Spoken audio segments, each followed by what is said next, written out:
From the Fox 10 Gulf Stream, this is Next Weather. Very active weather as expected last night is something we've been talking about most of the week here on Fox 10 News. We were in our storm tracker alert mode last night, and unfortunately it verified we saw quite a bit of severe weather. Fox 10 News meteorologist Nicholas Herboso was in the studio. Then once the storms ended, he went out in the field to Crestview to see what's happening there, and let's check out what people have been dealing with. We're here in Baker, Florida, just northwest of Crestview in Okaloosa County. This community saw some of the worst of the damage of the morning storms this morning, including this area being under a tornado warning. We looked at damage across the area and across this local town, including in Crestview, where we saw awnings destroyed, where we saw mangled metal and plenty of trees down.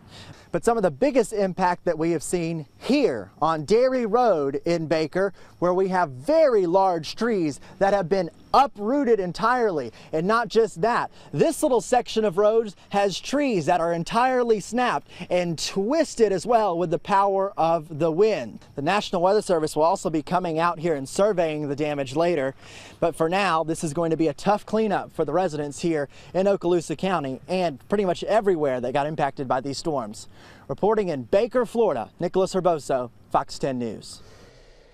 And we saw reports of damage all around the region. And what's interesting, so far, most of the damage was associated with severe thunderstorms. And often when people think about it, you say, okay, well, we just had severe thunderstorms, but they're not as bad as tornadoes. But in this case, considerable damage from severe thunderstorms with the atmospheric conditions that we had, a lot of instability. And looking at it, there still could be possibly some tornadic stuff that occurred here where Nicholas was showing those pictures. Storm crews are still out and about. It probably won't get a final survey assessment until Saturday, but you can see where we had wind damage around the region, including Mobile and Foley, and also out towards Grand Bay and even just south of Lucedale. All right, let's look at some of these pictures here, and you can see this one here, a tree falling. That looks like a pecan tree there falling across a house in Theodore. Karen sending us that picture there. A lot of folks are uploading these pictures from their Storm Tracker app. You take the picture with your phone, you go to the app, you hit upload. It's super easy. And this is the steeple at Wilmer Baptist Church. Terrible situation there. Amber Bird sent us that picture there in Wilmer. Look at the awning here on the Tom Thumb in Crestview. You can see substantial damage there. And elsewhere, tree damage here in Baker. That's where Nicholas was, and he sent in this picture here. And you can see some of the other damage. This is, this could be potentially tornadic in Crestview. This is a receiver hitch for a trailer, a boat trailer. So that is a heavy item. It would take some substantial winds to wedge that into the side of a house.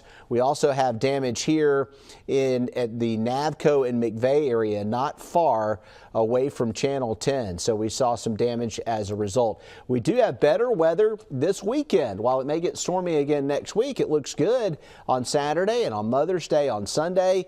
We do see rain chances jumping to 80% Monday, showers, possibly a thunderstorm. So definitely active weather will return. Have a great weekend.